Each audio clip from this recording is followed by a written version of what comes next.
morning all, and thank you for joining us for the webinar on a 360-degree turn, changing face of competency assessment and 360-degree feedback. I'm Purva from Matters and will take you through the agenda for today's webinar. With new insights and analytics, the world of competency assessments and 360-degree feedback has undergone vast changes. With today's technology, one can customize psychometric tools to exactly measure a company's competency framework in a cost-effective and scalable manner online. With your 360 process, a parallel rating technology-based 360-degree enables one to save up to 50% of the time taken to answer the surveys. Moreover, you can pull out group-wide analytics to know the developmental needs of your group. We have having with us Mohit Gundecha, CEO, Jombay. A little about the speaker. Mohit Gundecha is the CEO at Jombay, a talent retention and analytics company. He is passionate and is an entrepreneur who believes in using technology to solve real-world problems. Prior to Jombay, Mohit was the country head for MIG33, a mobile community of more than 50 million users. Partner for today's web helping us make this program possible is Jombay, a talent retention and analytics company. It has been among India's most promising HR companies by People Matters and NHRDN for 2014. Jombay driven insights to companies around competency assessment, leadership identification, 360-degree feedback, rewards and recognition, engagement, retention, and attrition. Jombay's difference is the scientific parity, customizability, local language, versions and affordability of the tools to Indian companies. Jombay includes some of the leading companies in India across FMCG, pharma, BFSI, hospitality, and ITs. We have saved time for you to ask your questions at the end of the webinar. For those watching the live webinar, you can submit questions at any time during the presentation through the question and answer section. We will try to respond to as many questions as time allows. I would now request Mohit to go over the webinar. So I'm going to pass the microphone to Mohit. Over to you, Mohit. Okay, thanks. Guys, good morning. It's in Pune today. Hope the rain is well. It's been raining last couple of days across the country. But it seems to be, I think the weather seems to be back to its normal. So, our team, these two words are no longer competency assessments and 360 degrees. These are some most commonly undertaken initiatives in the HR team. So we work with companies both, and through the years we have established some interesting insights on both competency assessments and 360-degree feedback phenomenon that happens in companies. I have personally challenged some of the ways these are done traditionally, and the goal of the webinar is to show you what are the other ways, what are some of the unconventional ways companies today and 360 degrees as well. So we're going to challenge a lot of status quo. A lot of things have been done for a while, and hopefully all of you can take some interesting takeaways from this session. So I'm going to keep it short and take a lot of questions at the end. So let's see how we do on the time. So let's start. Already told you what we're going to cover. Under competency, we will cover how new age psychometrics is changing how competency assessment be done, how customization how you can use some of this for your high potential identification as well. Under the 360 degree, we'll cover fundamental challenges that hamper the 360 and is to overcome some of those challenges using a parallel rating approach. And through this, I will note examples of how we have done some of this for our customers, so that it can give you context on how one can do this. All what I will talk is something that you can do it as well. I can give you some ideas, some tips and tools on how some of this can happen on your end as well. So moving on. So what's changed? Are companies like Zombie involved in this in the whole process of HR transformation? There are three significant have changed in the last 10 years. There's an impact of technology. A lot of HR practices are getting automated, if not already automated. Psychometrics is going to evolve. This age-old science has rapidly transformed, and we all need to face with that. And this is perhaps the most commonly used word. There's so much discussion and deliberation that happens around analytics. So these are the three parameters that are impacting the transformation in IT. Technology, the new psychometrics, and analytics around the data that you capture. That's challenging a lot of ways these practices of competency assessment 360 degrees that used to have to happen are changing. Competencies. Right? Most have a competency framework. Companies invest time, money, and effort in building the competency framework. Remember the nice-looking PDFs with the company logo on the right corner, the bottom corner? Companies, business happens, expensive consultants are put in place, a nice-looking competency framework according to levels, associates and managers and VPs and AVPs and CEOs and whoever you may, a detailed documentation. The fundamental goal is to enable consistency in evaluation. The aim is great. How do you stand evaluation across the organization? And that's how competency frameworks are built. How many of us really measure competencies? And how many of us competencies in a reliable and valid fashion? Most organizations, what happens is,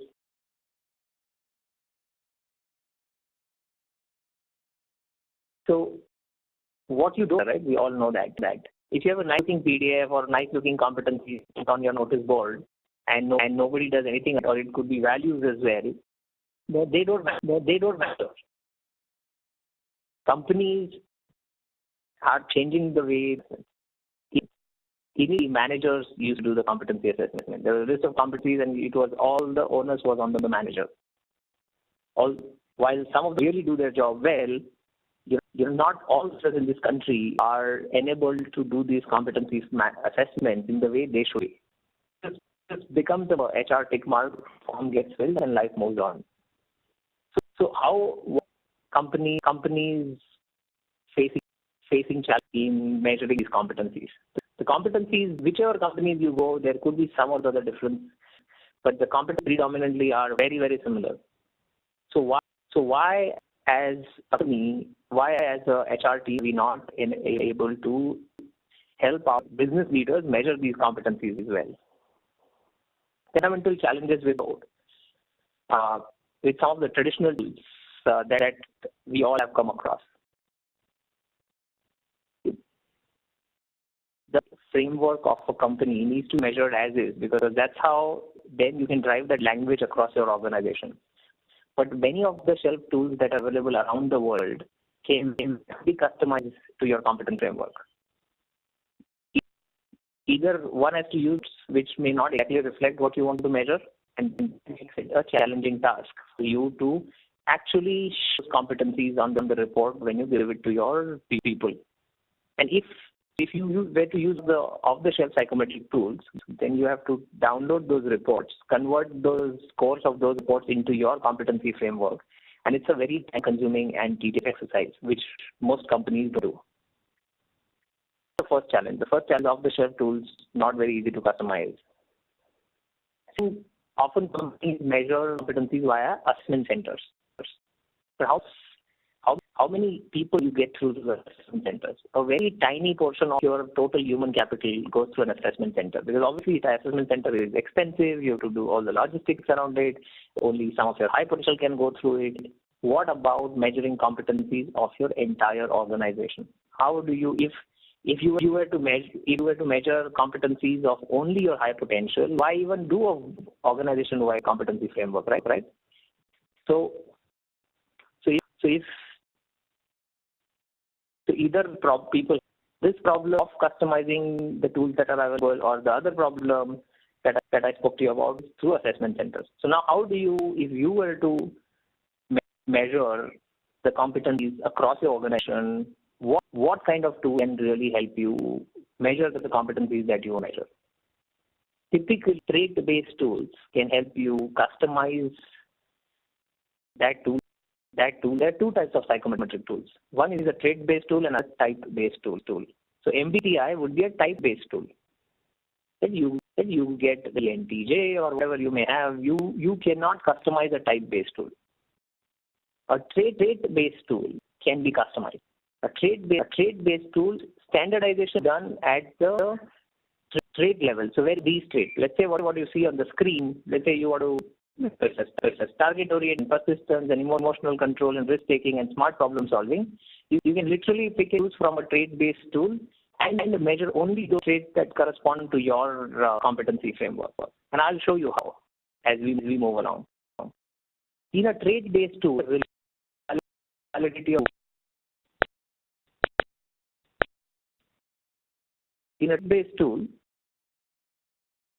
reliability validity tool is established at.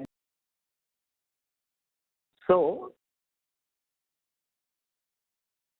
in this case, the active target orientation, if you were to just pick any of these, target orientation, stress tolerance, desire for perfection, smart problem solving, you can literally roll out a standardized and a valid assessment. It doesn't hamper its accuracy. So only this tool needs to be standardized at the trait level, not the form. You to get the result you're expecting. I'll give you an example of the job, so that how we do customization for our clients. So typical behavioral traits that we have standardized. We have a whole bunch of behaviors that we can measure. There are questionnaires attached to each of these behavioral traits that you see on the screen. So let's say, I'll actually run you through an example of how competency assessments get built. And you can do it yourself also using the Jombay platform. It's that simple. So your competency framework, 4 competencies that you see on the screen.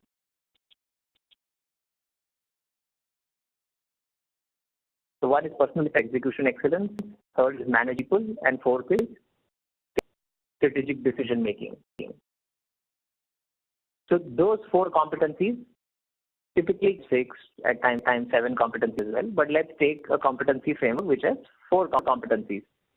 Each competency has a description to it, the behaviors that you need to exhibit. You take complete ownership of projects, keep track in spite of obstacles, and you can deal effectively under pressure. That's the behavior that is expected under a competency personal effectiveness.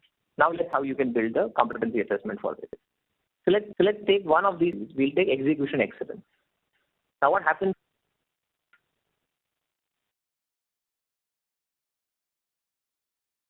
For execution, you can literally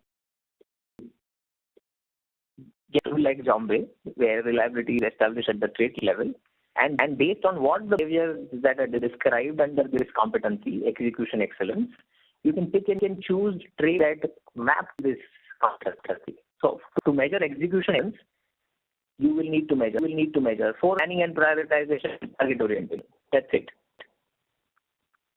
So now you can literally see this competency in a report. I will show you. So what we did, or what Jombay psychologists do, or you can do this yourself as well, the description of the competency and pick relevant traits from the Jombay's bank of behavioral traits to be able to measure this execution excellence. Similar thing for other competencies as well. Personal effectiveness, people, strategic decision making. Now, once that is done, I will now show you how actually this looks like. Now, what you can see on the screen report based on these. So, after the competencies get built, link is sent to the candidate answers a set of questions, and a report gets generated. So once competency assessment, this is how the report gets generated on your same 4 competencies. So now you see the same 4 competencies here: personal effectiveness, execution excellence, managing people, and strategic decision making. This is the page 1 of the report. It gives you the scores on these competencies. Personal effectiveness, somebody has scored average; on execution excellence, he has scored below average, and what the scores are there. So this is the page 1 of the report.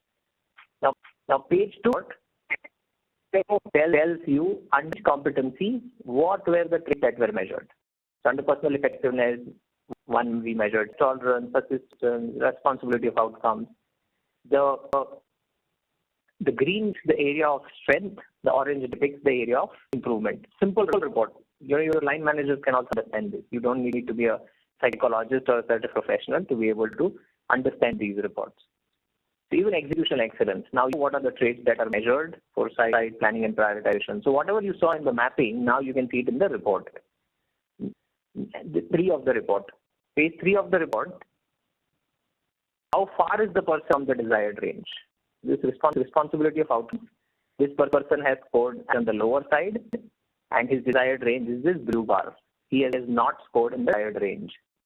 So you get a training guide based, you get a consolidated training guide or based on higher batch of people that go through. You would even get you can what are you can also get these exported as Excel sheets. Some of these can even use for high potential identification. These competency assessments can also be used for first-time manager evaluation, for high potential development or leadership development exercises. So once you can literally measure what competencies you have, you will do this across the board. So move on back to the presentation.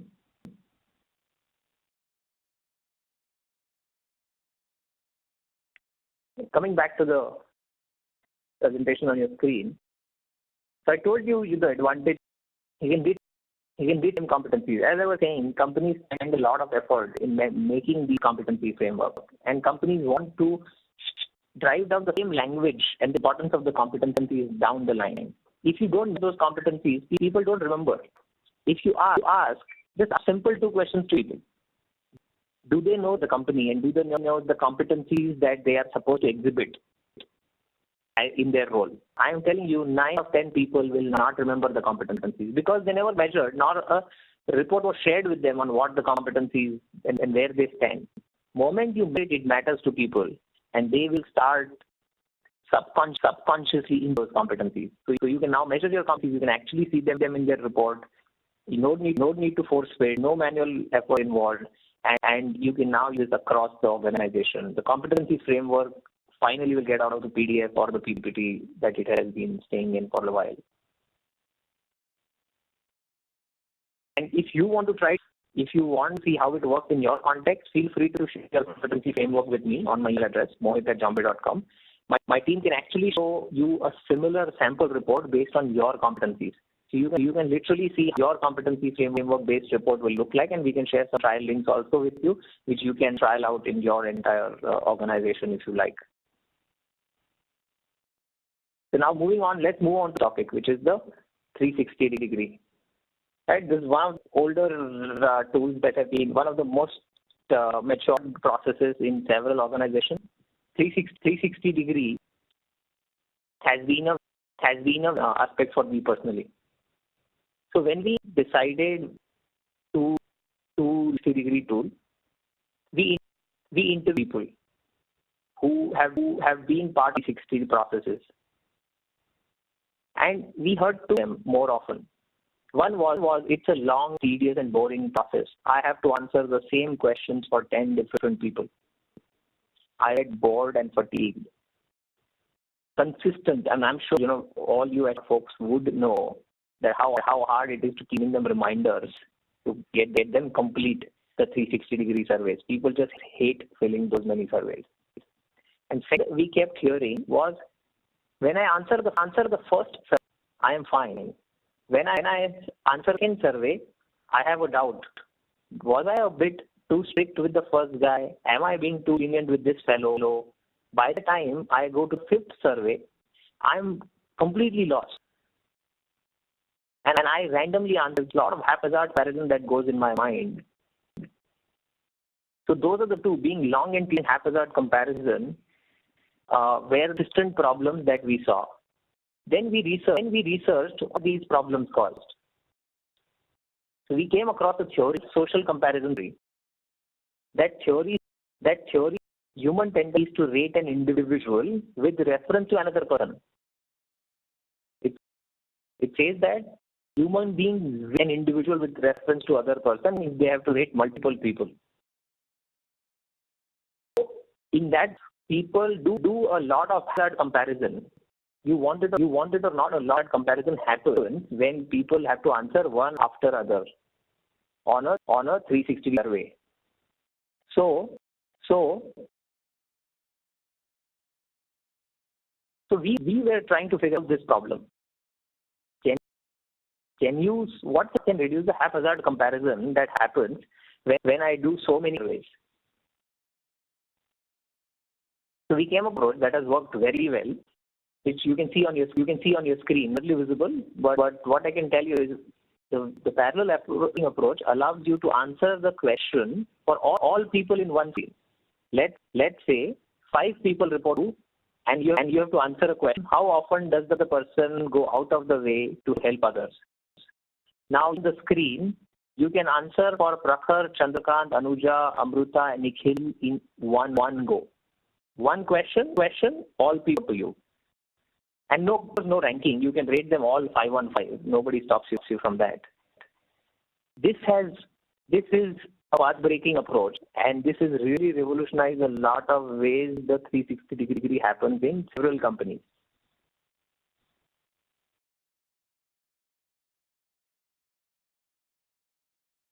Now, I ask as well how this works. I often get asked, the parallel comparison between it. Ideally, in a 360, especially developmental exercise, you don't want people to compare different people, right? Developmental input, you don't want people to compare. But what we have realized so much research that in a 360-degree press, whichever way you complete, the way traditionally that has been happening, which is a serial one by one, or the parallel one, which is all together, comparison happens. Human beings, I quote the social comparison theory. There is a lot of research to back this that comparison in 360 is inevitable. However way you give it, people will compare. Now the question for us to figure out is, do you want to let the comparison happen, or do you want to make it better? And that rating approach,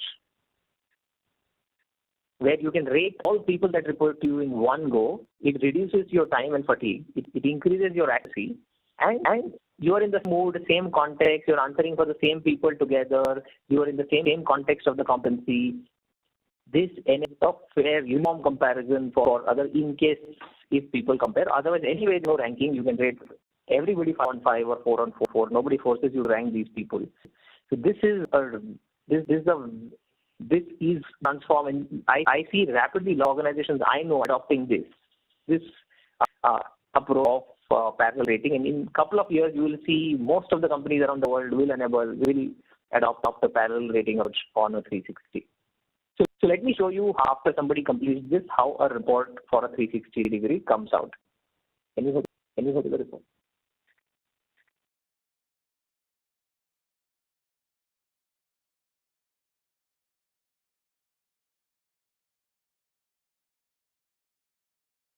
So after some assessment, the 360-degree candidate, this is how the report gets pulled out. So this is the page where you see the competence, personal effectiveness. Same 360 can be enabled for same competencies. So you have now psychometric assessment on those same competencies.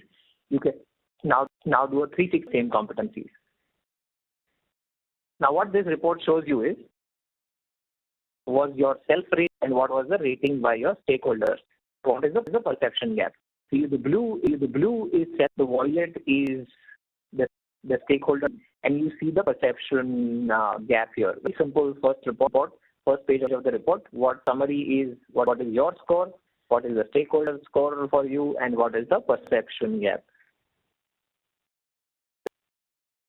Actually gives you clustered your recognized strengths, like where do you agree with your stakeholders on your strengths, where you don't agree with your stakeholders on your strengths is the unrecognized strength. Similarly, recognized of improvement, unrecognized areas of improvement. Then it further goes and gives you a breakdown on what stakeholders have rated you. What's your 360 score, what's self-rating score, what is the average managers, subordinates, colleagues. We can even add customers to this. And then there is a down of how each of them rated you. So 3-tiered report, data points, the breakdown, the recognized, and the summary. This platform hosts somebody else's survey here. If you have a survey designed, we can actually host this and send you a sample report. So if any of you is interested in trialing out this approach, you can just email me again at Mohit@, and we can enable you to host your existing survey and trial it out for yourself, how your existing 360-degree survey can be run in a parallel rating approach. So let's go back to the presentation.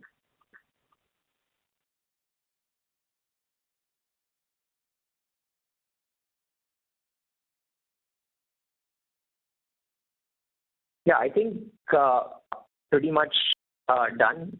Since this is a Women's Week, my team has created a small interesting video.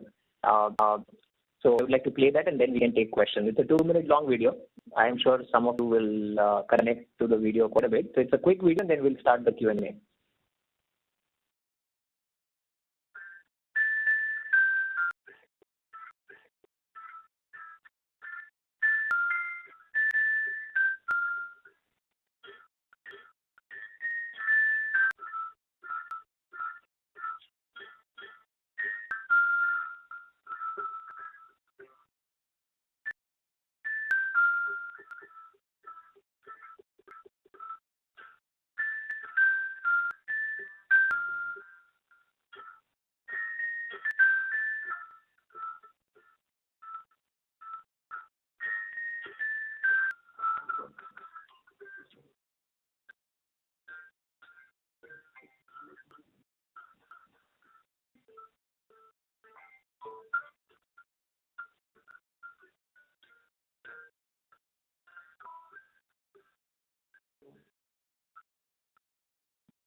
So that was it for questions. Hope you like the video, and happy International Women's Day to all of you. So we'll take some questions. If you can start with the questions. The time people post questions, some quick summary of work so far in case some are a bit later. The competency assessments and 360 degrees are significantly changing. The world of competency assessment is restricted to only a man rating the person or the assessment centers or just the elite of the audience organizations, the high potential going through this. Now competency assessment can be run across. You can actually measure that you've built using trait-based tools like JobHead. You can literally customize computer. You will see those in the report. Technology enables you to now on the fly go and customize it in a very cost-effective and efficient manner. Even the 360 degrees significantly changing. It's a parallel rating approach that makes it efficient, more uniform across the organization. We do this day in, day out. It's not new. Now companies like Citibank, Zombie's customers include Citibank, Nestle, Kotak Life Insurance, HDFC Life, WNS, Persistent Systems, Edelweiss Capital, Post Marshall, and a whole range of companies use either this competency assessment or a 360 degree. So there's been a lot of adoption, a lot of acceptance for a newer approach in both these, because that's how the world is moving. Technology, analytics, and UX psychometrics is changing the world of assessment, competency assessment, and high potential identification exercises, and even the world of 360. So open if anybody has a question, let us know, or if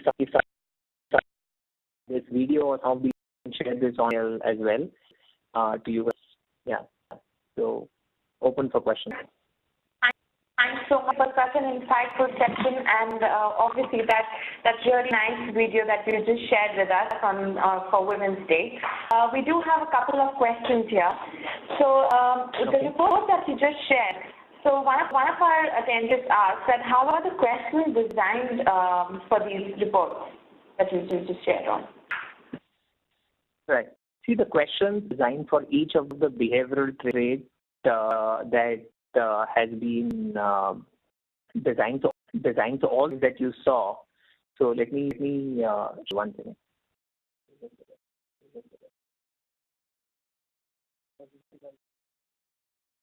Yeah. So what? So you put on the screen. I'll answer it using that. That might be easier. Sure. I will. Just a second. Yeah.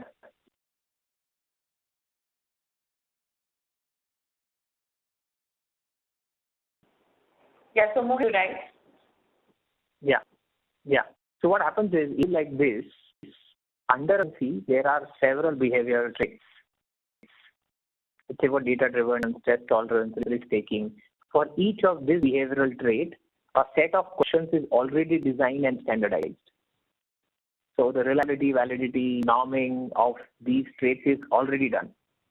Depending on your needs, what a tool like Zombie does is it just clusters the traits that are relevant to your particular competency and gives you your competency.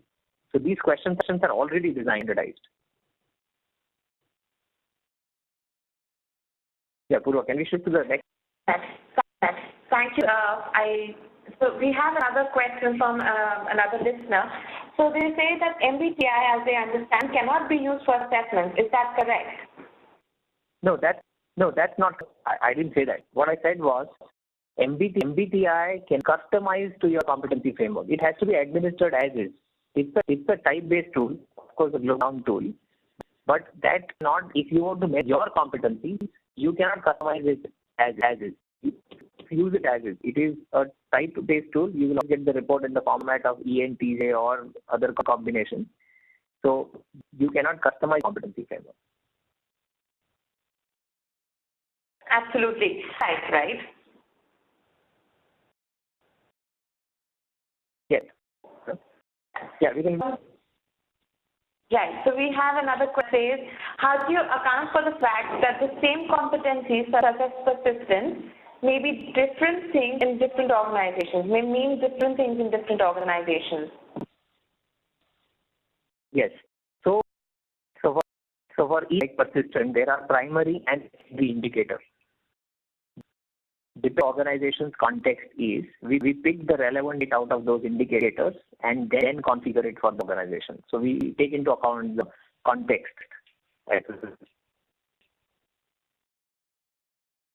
Okay, next question. So, interesting question here from the same listener who says that in the 360-degree survey, when an employee gets to rate multiple people in one go, how do you account for the fact that he may have different relationships with these different people and different expectations? Yeah, that's a great question. So I'll repeat. The question is, what if I have different relations with different people? One could be my direct manager, other could be my direct reporting, one could be my skip manager, it could be anything, or somebody in a different function. So the way organizations handle this is, the clustering is done of people who are with the similar competencies. Let's say when you are rating about something, you will rate only 5 people who report to you directly, you will rate them in one go. You are not going to rate them along with your senior. So that's how, by smartly clustering it, you don't end this problem. But it's a very good question. Absolutely. That we have here, does the assessee and the assessor know that the indicators, will they be knowing the indicators of each behavioral trait? This is in the 360 process, or which one? So 360 process. So can you repeat? I didn't understand the question. Does the assessor know the indicators of each behavioral trait? Yes. Articulation, the description is given right there, so they would know the indicators of what they are rating on.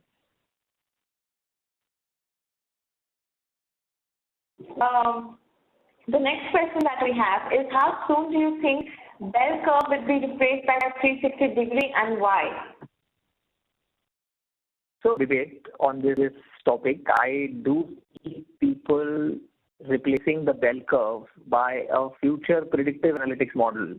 More will be more valuable in the future versus who was more in the past.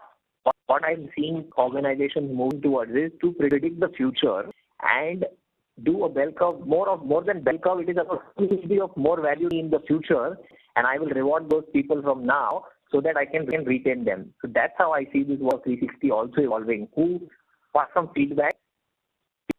People 360 degrees around who can be the top potential.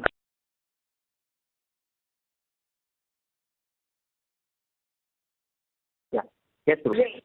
So, next question that I have is, what is the best way to develop a competency framework, and can we do it in-house? See, a framework in-house, at the end of the day, look at any competency of a company. We look at several competency frameworks day in and day out that come to us. Beyond the point, to be very honest with you, it is a matter of English. At the base level, there are the set of competencies that people want. It could be around people management, it could be about change management, it could be about innovation management, it could be about business management.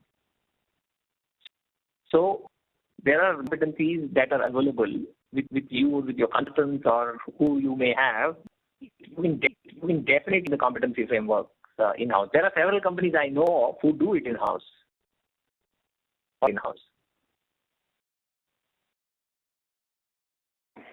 Talking about, so we're talking about bell curve. So is the bell curve approach on assessment still correct? See, I don't have a very direct both sides of the opinion, and depending on the context of your organization, I can maybe answer in a more specific fashion. But generic, I don't have a very clear opinion on that. It's offline if somebody needs it. Sure, definitely. Another question that we have here is, for companies, wide competency assessment, is the PMS appraisal process the best way? See, competency, there has to be triangulation. Just the PMS is enough. Typically, I have seen this to be very effectively use a mix of three things. One is the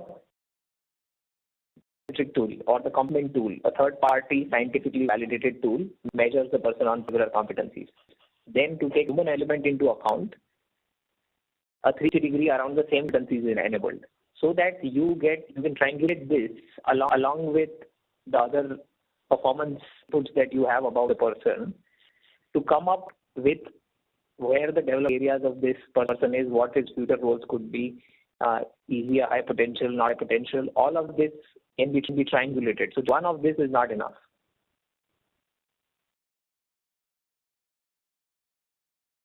Yeah, one. Yeah. So we have another question here.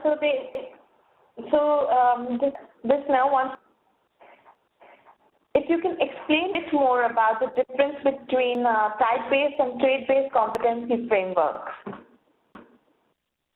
Yeah. So see, type-based are not. So these are different type of psychometric tools. So trait-based tool, type-based tool. Type-based tool will always give you reports based on a combination of types. So MBTI is a type-based tool. The report that you generate puts you a type, that you are a type of a person. You are ENTJ. So that's a type-based tool. Trait-based tool will actually give you scores on each trait that you ever measured on. It might tell you your stress tolerance, risk-taking, emotional control, customer service orientation, processes, compliance, target orientation. It will give you scores on each of these. Now, what these days do, if your standardization or if you establish the validity and reliability of each trait at the fundamental level, based on what your competence framework is, you can literally pick and choose traits from these trait-based tools and customize the competency framework to your requirement or to your roles that you want to measure. That's the difference between which this is not possible using a type-based tool. Yes. Next one. So when you're talking about your reports, have you come to a conclusion that those are the best questions? These questions then have been answered more than 1.5 million people. Jombase profiled more than 1.5 million people so far. So all the values, reliability of these questions, how they fare, at what level, has been established. So a lot of research has gone behind that to establish that these are the right set of questions. A lot of research has been gone in that. So when you're talking about 360-degree, can 360-degree help in accelerate the growth in a stagnant organization? Which organization? A stagnation. Yeah, see, 3 is a very powerful tool if it is used and positioned in the right way. It is an eye-opener. So definitely positioned in the right manner, it can accelerate, it can give you insights on where each leaders are, what they need to improve. It gives you a sense of the dynamics as well. It's a very, very powerful tool.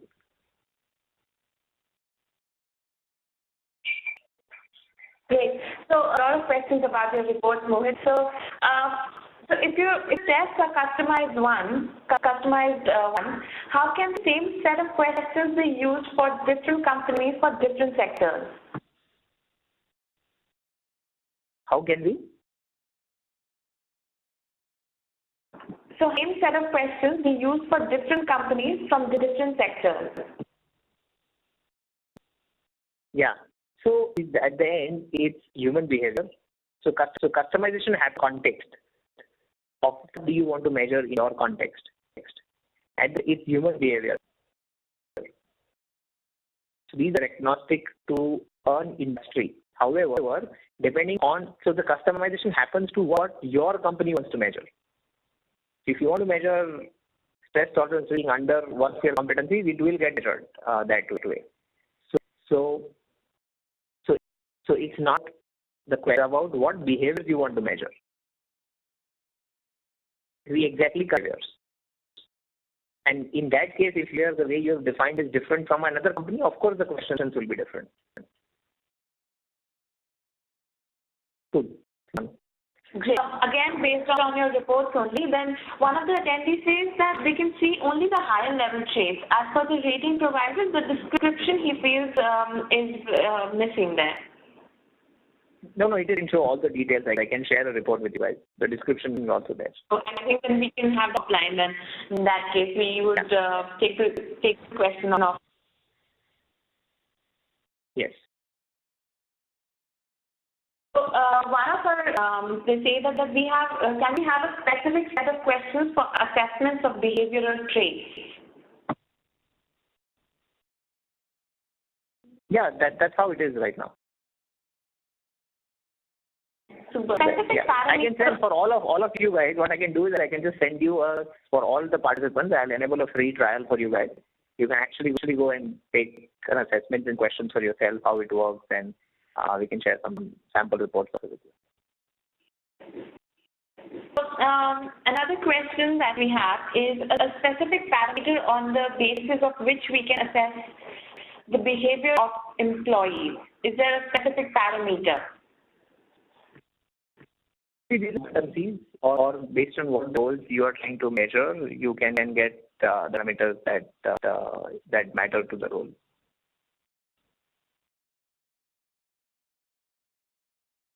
Okay, so interesting question here. So they say that which type of personality would be good for banking industries? For banking. For banking industry. See, it depends on the role industry. We work across the board in the banking industry, from Citibank, then Edelweiss Capital, DCB Bank, Yes Bank, HDFC Life, PFSI, I'm saying really Kotak. So there are, depending on what competency, each of the banks in a lot of ways is similar, in a lot of ways is different. So they're depending on their competence, how they design those, we enable them to measure those. Rupa, I see a very, I would like to take this up if you guys are okay. So competency assessment plus 3 assessment can replace traditional performance appraisal method. But can we really do 360 for below the senior management level? So the question, we really do 360 for people below the senior management level. My answer is a big yes. I know of companies where more than 20,000 people, right from the entry of the management trainee till the CEO, was 360. It's very powerful to position it. There is a culture of 360 there. There is a lot of openness about 360. There is a lot of trust on this is for your development. So if you can put down well, there is a myth. This has been one of the big myths in the industry, that 360 should be done for very senior level leadership. It should not be done for everybody in the organization. Rather, it should be done because these are your future leaders. If you don't get them used to feedback, a concrete feedback from, and sure, you have to put out this in the right way. In some ways, you can say, okay, I don't want to link it to appraisal, but this is more of your development point perspective, so that the tendency of you scratching my back and I scratching your back doesn't stay. So definitely use across the board. You just need to position it well. And there's a comment asked or told that, hey, my organization is still not mature to take the 360. It will take time. See, your organization take anyway, so you will never be completely ready. You have to start the journey somewhere, and then move it beyond. You got to start it today. Over time, the process gets matured. Yeah. Rupa, sorry, the question, but I found that pretty intriguing, so I thought I'll take it. Yeah. Well, not Mohit. I think we've had a lot of questions today, and thank you so much for sharing such an insightful session with us. So I think this question and answer session, we are going to wrap up today's webinar. Once again, we would like to thank today's webinar partner, Jombay.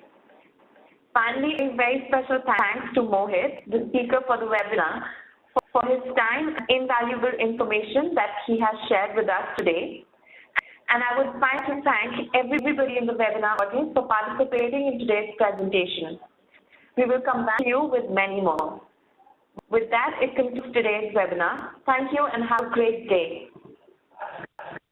Thank you, Purva. Thank you. Any of you wanted the Women's Day video and want it on WhatsApp, if you can't see it online, just email me at mohit@jombay.com. I'll get this sent to you on your mobile. Yeah, great. Have a happy Holi. Have fun and take care. Bye.